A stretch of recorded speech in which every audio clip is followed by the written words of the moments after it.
Selamat pagi pendengar setia Radio Cakrawala yang diberkati Tuhan kita Yesus Kristus. Salam jumpa pagi ini sahabat Cakrawala.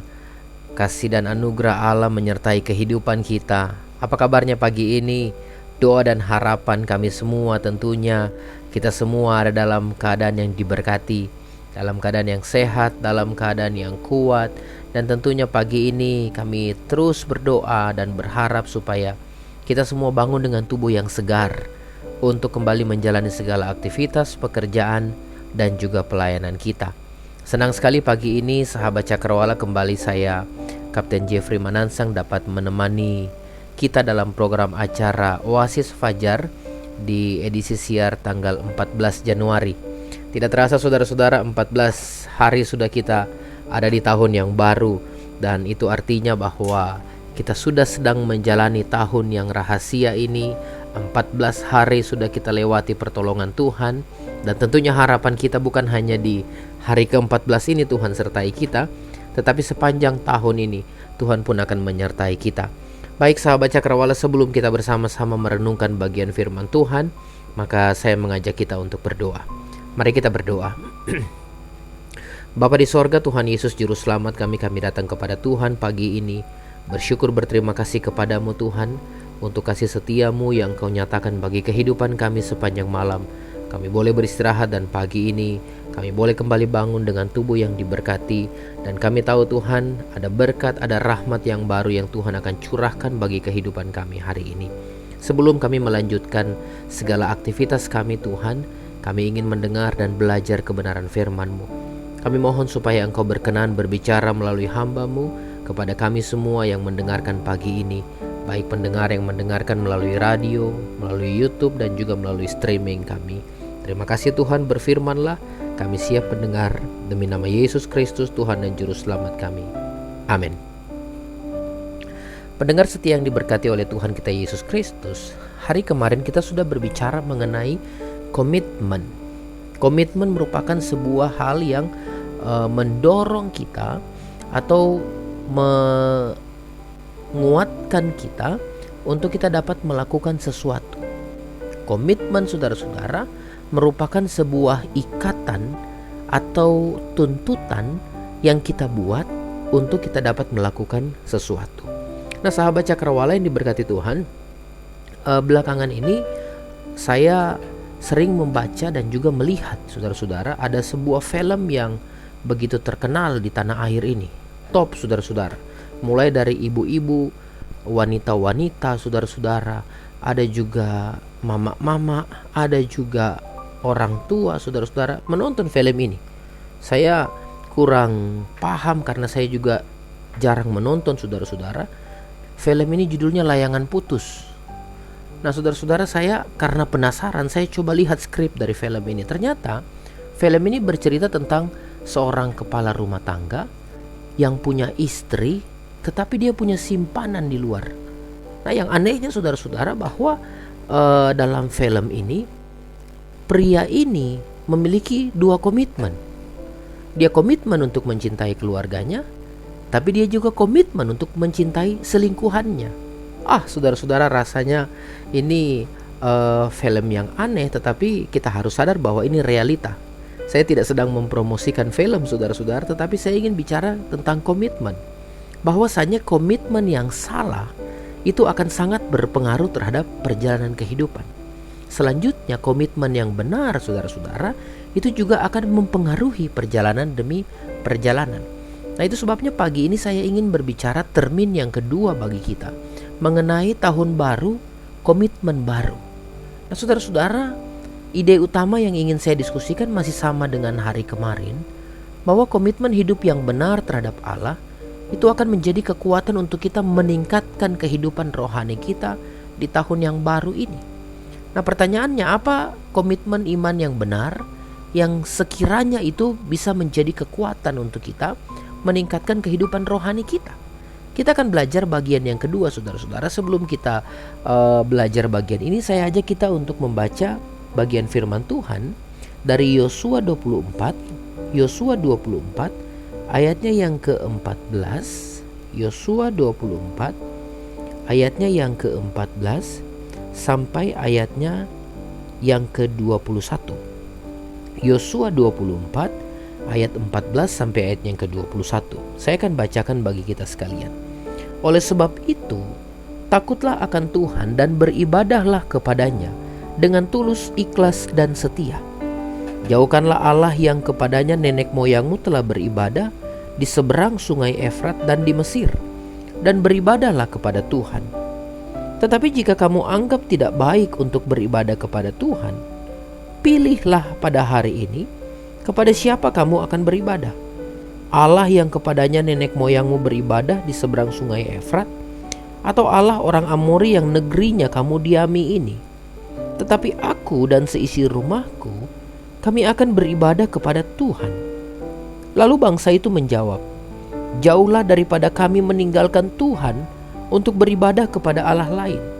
Sebab Tuhan Allah kita, Dialah yang telah menuntun kita dan nenek moyang kita dari tanah Mesir, dari rumah perbudakan, dan yang telah melakukan tanda-tanda mujizat yang besar ini di depan mata kita sendiri, dan yang telah melindungi kita sepanjang jalan yang kita tempuh.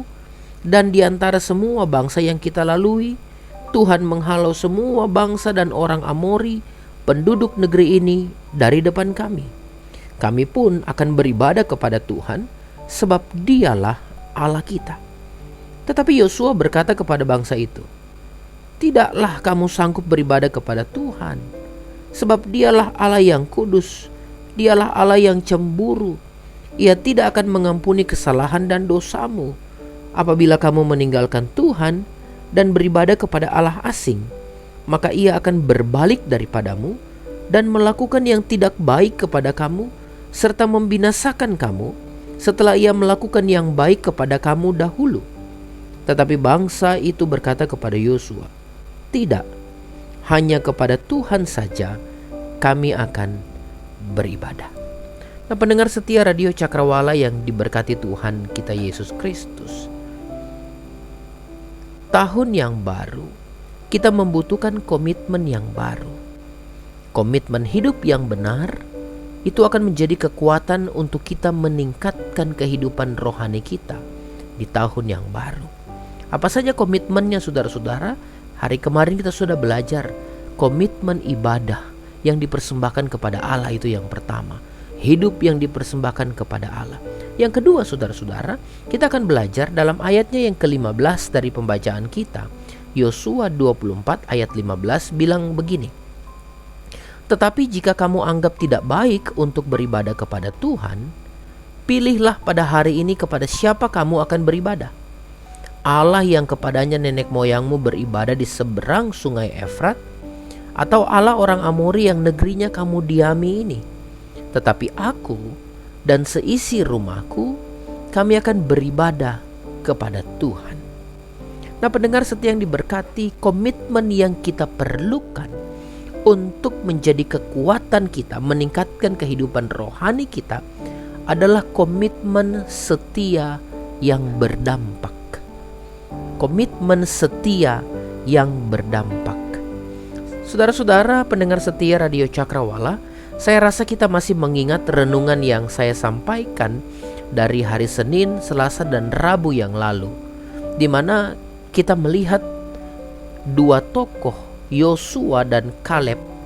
Mereka adalah orang yang punya iman yang dahsyat kepada Allah. Saya begitu terkesan sebab iman yang dimiliki Yosua sejak mudanya, dan ternyata itu bertahan sampai akhir hidupnya. Dan bahkan kalau kita lihat, imannya itu juga berdampak kepada keluarganya. Tetapi saudara-saudara, menarik dalam bagian ini, menjelang kematiannya, Yosua melakukan satu hal yang tidak biasa. Yosua menawarkan pilihan. Silakan pilih, tapi saya dan seisi rumahku akan beribadah kepada Tuhan. Saudara-saudara, memilih bukanlah hal yang mudah, saudara-saudara. Sebab diperlukan pertimbangan yang matang. Natal yang sudah kita lewati, saudara-saudara, saya rasa bahwa kita juga mengalami hal ini. Memilih baju Natal, memilih tas yang kita pakai, Memilih model sepatu baru yang ingin kita gunakan, saudara-saudara, tidak mudah karena banyak pertimbangan. Intinya, saudara-saudara, memang memilih bukan hal yang gampang. Sebab kalau kita salah memilih, artinya kita salah melangkah. Dan kalau kita salah melangkah, artinya akan ada penyesalan, saudara-saudara. Nah, saya mencoba memahami bagian ini. Mengapa Yosua menyuruh bangsa Israel memilih? Apakah Yosua dengan sengaja membiarkan umat Israel memilih sesuka mereka? Bagaimana jika umat Israel akhirnya memilih untuk meninggalkan Tuhan dan mengikuti para allah bangsa lain? Mengapa Yosua tidak menekankan saja supaya umat Allah harus setia pada Allah, tidak boleh pindah-pindah? Apakah Yosua menjelang akhir hidupnya, apakah dia ingin melepaskan tanggung jawab sebagai seseorang yang memimpin umat Allah? Saudara-saudara, pertanyaan-pertanyaan ini kemudian mengganggu pemikiran saya. Sampai saya mendapati bahwa Yosua, sebelum dia menyuruh umat Allah memilih kepada siapa dia mau beribadah, Yosua telah lebih dulu menyajikan fakta-fakta lengkap, bukti-bukti nyata pemeliharaan Allah. Dan bukti nyata bahwa Allah Yahweh itu hidup. Sehingga saudara-saudara, konotasi dari kata pilihlah yang diucapkan Yosua dalam bagian ini sesungguhnya memaknai sebuah maksud positif, bahwasanya umat Israel tidak punya pilihan lain selain beribadah kepada Allah. Saya ulangi, bahwasanya umat Israel tidak punya pilihan lain selain beribadah kepada Allah. Nah, saudara-saudara, dalam teks ini kita baca Yosua menjatuhkan pilihan yang tepat. Ini luar biasa, satu hal yang berdampak luar biasa dari seorang kepala rumah tangga. Saya melihat sebuah keseriusan dalam kasus ini, bahwasanya bagi Yosua dan keluarganya, setia kepada Tuhan itu bukan pilihan, tetapi itu keharusan. Setia kepada Tuhan itu bukan pilihan, tetapi keharusan. Dan kesetiaan yang diikuti dengan keharusan itu akan berdampak bagi seisi rumahnya. Yosua sadar bahwa dia kepala, dia harus lebih dulu setia, dan seisi rumahnya pasti ada dalam jalur yang sama. Saudara, ini pesan penting, terutama pagi ini jika ada kepala-kepala keluarga, bapak-bapak yang mendengarkan renungan ini. Coba lihat pelajaran penting dari Yosua. Yosua tahu bahwa dia kepala, dia harus lebih dahulu setia kepada Tuhan supaya seisi rumahnya ada dalam jalur yang sama. Bukan terbalik, saudara-saudara. Bukan istri yang harus setia lebih dulu, yang lebih rajin ke ibadah PKW, ke ibadah wanita dibanding suami. Jangan terbalik, saudara-saudara. Nah, kesetiaan Yosua bukan hanya waktu dia tua saja, tetapi sejak muda dia sudah setia kepada Tuhan. Nah, saudara-saudara, ini penting dalam kasus kepengikutan kita kepada Tuhan. Bahwasanya dalam tahun yang baru, menjalani tahun yang baru, saudara dan saya tidak diberi pilihan. Ini paten. Kita harus setia kepada Tuhan. Tidak boleh memilih. Kita harus setia sampai akhir, sebab saudara-saudara, orang yang setia sampai pada kesudahannya akan memperoleh mahkota kemuliaan. Saya begitu yakin bukan hanya bangsa Israel yang bisa melihat bukti-bukti penyertaan Allah sehingga mereka tidak punya pilihan untuk tinggalkan Allah. Saya begitu yakin bahwa kehidupan kita sebagai orang-orang percaya, kita juga melihat bagaimana Allah membuktikan kasih-Nya bagi kita. Saya begitu percaya bahwa Anda yang mendengar renungan ini, kita pasti punya pengalaman ditolong Tuhan dari sakit penyakit. Saya begitu percaya bahwa Anda yang dengar renungan ini, saudara dan saya yang pagi ini saudara-saudara mendengarkan renungan ini, saya begitu percaya Allah pernah tolong kita dalam kondisi-kondisi kesulitan ekonomi. Saya begitu yakin saudara-saudara bahwa kita yang dengar renungan ini, kita pernah punya pergumulan berat. Kita pernah rugi dalam usaha mungkin, kita pernah gagal panen mungkin, dan Allah buktikan pemeliharanya bagi kita. Sehingga pagi ini saudara-saudara, di tanggal 14 Januari ini, Saya ingin menyatakan bagi kita bahwa kita tidak punya pilihan. Kita harus setia kepada Tuhan yang tolong kita. Nah, saudara-saudara, apa yang dapat kita pelajari dari bagian firman Tuhan ini? Hidup itu adalah perjalanan, saudara-saudara. Dan perjalanan kehidupan itu harusnya adalah perjalanan kesetiaan. Perjalanan kehidupan kita harusnya adalah perjalanan kesetiaan. Saudara-saudara, mari kita melihat fakta. Saya mohon maaf jika Anda mungkin ketika mendengarkan ini juga merasa sedikit tersinggung. Baik, saudara-saudara, karena itu artinya kita masih punya hati.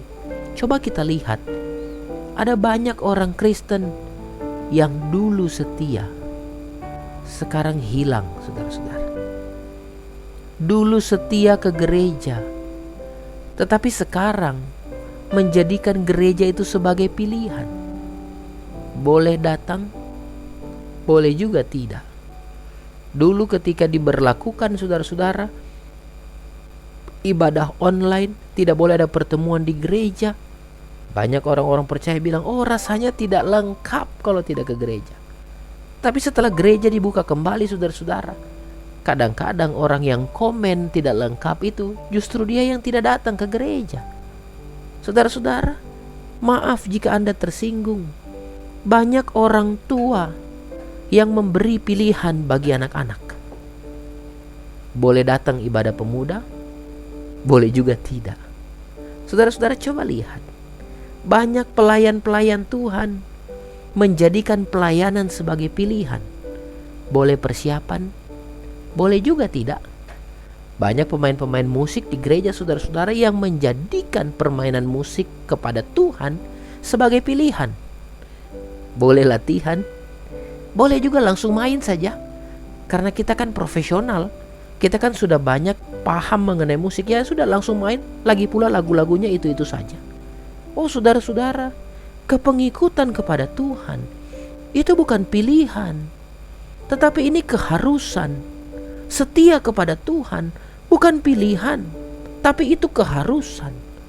Hidup memang harus pintar memilih, saudara-saudara, betul. Tetapi jangan sampai iman kita kepada Kristus jadi pilihan. Saya mau pilih mana?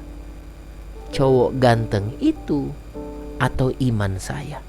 Saya mau pilih mana? Gadis cantik sana atau iman saya? Saya mau pilih mana? Jabatan yang baik dengan gaji yang mumpuni atau iman saya? Oh saudara-saudara, di akhir zaman ini banyak yang memperhadapkan kita dengan pilihan. Tetapi sekali lagi, iman kepada Kristus, iman kepada Allah itu bukan pilihan, tetapi itu keharusan. Saudara-saudara yang diberkati Tuhan kita Yesus Kristus, jangan pernah jadikan Tuhan pilihan. Saya pernah dengar satu lagu dan kita mungkin kenal. Lagu seorang bernama Iwan Fals yang bilang begini, aku bukan pilihan. Lagu yang mengisahkan mengenai seorang pria dan juga seorang wanita, di mana pria itu bilang bahwa dia bukan pilihan. Nah saudara-saudara, artinya dia meminta supaya dia menjadi satu-satunya, bukan harus memilih antara ini atau itu, saudara-saudara. Bayangkan kalau kita jadikan Tuhan sebagai pilihan. Saya tidak membayangkan, saudara-saudara, kalau tiba-tiba Tuhan juga memilih, ya. Ketika kita pilih-pilih itu Tuhan, kita mau setia atau tidak, mau ke gereja atau tidak, anak-anak boleh ke sekolah minggu, boleh juga tidak, saudara-saudara. Tiba-tiba juga Tuhan memilih. Tuhan bilang, saya mau berkati atau tidak, ya. Kira-kira Tuhan memilih, saya mau kasih nafas atau tidak, ya. Kalau Tuhan memilih, dia bilang, saya mau kasih sehat atau tidak, ya. Tiba-tiba Tuhan memilih, saya mau kasih stroke atau tidak, ya. Kebetulan ini banyak makan daging waktu Desember dan Januari itu kolesterol darah tinggi naik. Saya mau kasih stroke atau tidak, ya. Coba saudara berpikir, kalau Tuhan memilih. Tetapi sayangnya saudara-saudara, kalau kita lihat, ternyata berkat yang Tuhan kasih buat kita bukan pilihan, tetapi Allah memberi yang seharusnya diterima oleh kita. Nah saudara-saudara yang diberkati Tuhan kita Yesus Kristus, Jangan sampai kita menjadi orang Kristen yang mengharap kepastian, bahkan keharusan kita harap dari Tuhan. Tuhan, saya pasti diberkati, saya mengamini janjimu bahwa saya ditolong, Tuhan harus bantu saya begini bla bla bla. Tetapi kita menjadikan Tuhan pilihan yang kesekian. Kalau sudah tidak bisa sekali, baru datang sama Tuhan. Saudara, banyak orang-orang yang percaya ketika dalam kelemahan tubuh, mereka cari orang-orang pintar, mereka cari dukun. Kalau dukun di desa A tidak bisa, pindah ke dukun desa B. Kalau dukun desa B tidak bisa, pindah ke dusun C, saudara-saudara. Kalaupun semua tidak bisa, baru ingat, oh ada hamba Tuhan yang doakan kita. Saudara, Tuhan bukan pilihan. Selanjutnya kita belajar bahwa setia kepada Tuhan bukan nanti sudah tua. Bukan waktu tekanan darah sudah mulai naik turun. Bukan waktu kolesterol sudah sering terasa di leher dan kepala. Bukan saat saudara sudah mulai sakit-sakitan. Tetapi setia kepada Tuhan itu sejak muda sampai kita menghadap Allah. Saudara, setia kepada Tuhan dibuktikan dengan kesetiaan kita juga kepada pasangan kita. Setia kepada Tuhan dibuktikan dengan kesetiaan kita melayani Tuhan. Setia kepada Tuhan dibuktikan dengan kemampuan kita menjaga kehidupan yang menjadi berkat setiap waktu. Saudara-saudara, diperlukan sebuah komitmen yang benar untuk menjalani kehidupan yang baik. Dan komitmen itu akan menjadi kekuatan kita untuk menjalani hidup di tahun yang baru. Komitmen yang benar yang mana itu? Komitmen setia yang akan berdampak. Komitmen setia yang akan berdampak kepada seisi rumah. Komitmen setia yang akan berdampak kepada lingkungan kita.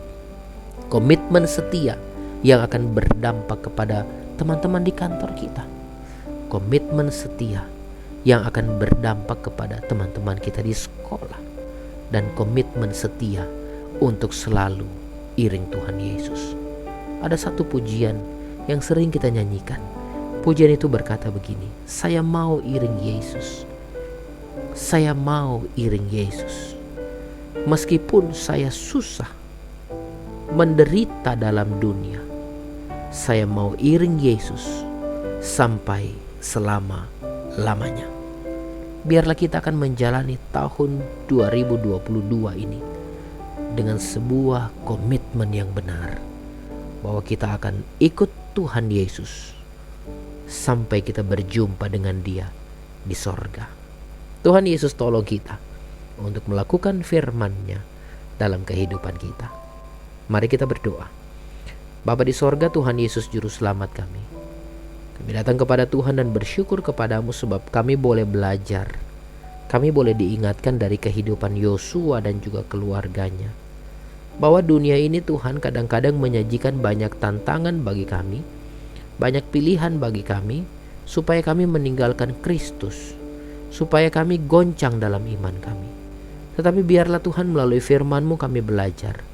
Bahwa kami harus setia kepada Tuhan. Bahwa setia kepada Tuhan itu bukan pilihan, tetapi itu keharusan. Kenapa itu keharusan? Karena Allah sudah membuktikan penyertaan Tuhan dalam kehidupan kami sejak dulu sampai selama-lamanya. Karena kami mendapati bahwa Allah kami Allah yang hidup, bukan Allah yang tidak bersuara, bukan Allah yang tidak menolong, bukan Allah yang mati, tetapi sungguh Allah yang hidup yang mampu tolong kami. Sehingga kami tidak punya pilihan. Kami hanya harus terus setia kepada Tuhan. Hamba-Mu berhenti berbicara, namun dalam segala cara Tuhan akan membantu melalui Roh Kudus Tuhan supaya kami semua memahami firman-Mu ini.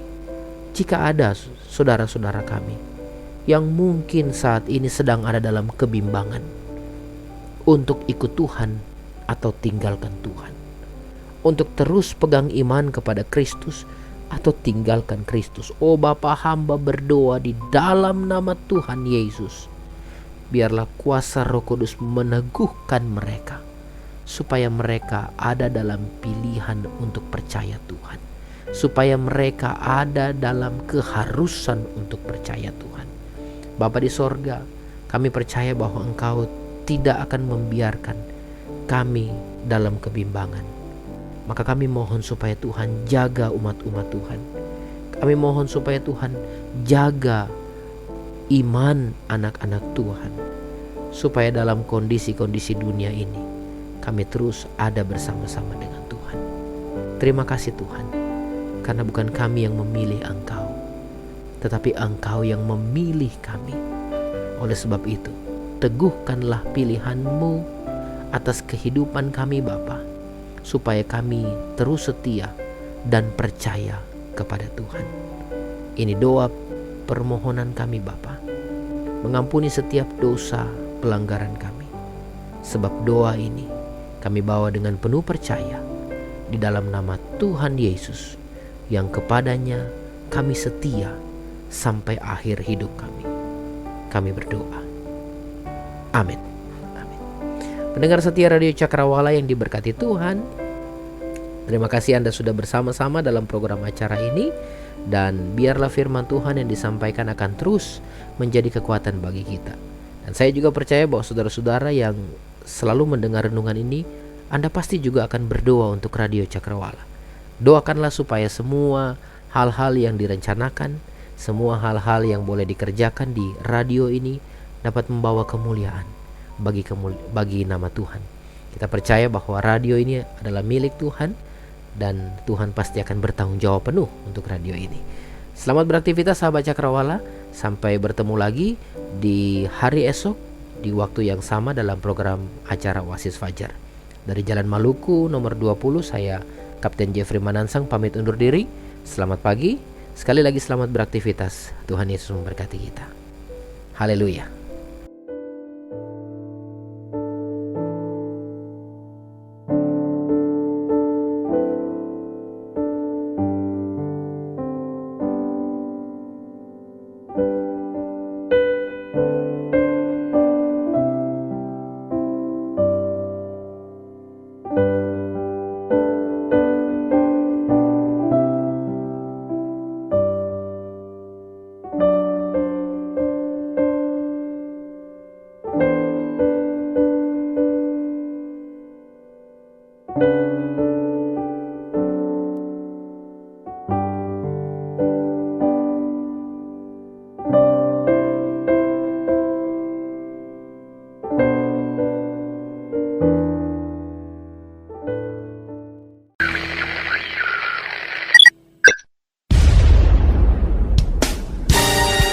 Pastikan Anda tetap bersama dengan kami di gelombang 89,2 FM, The New Cakrawala Radio.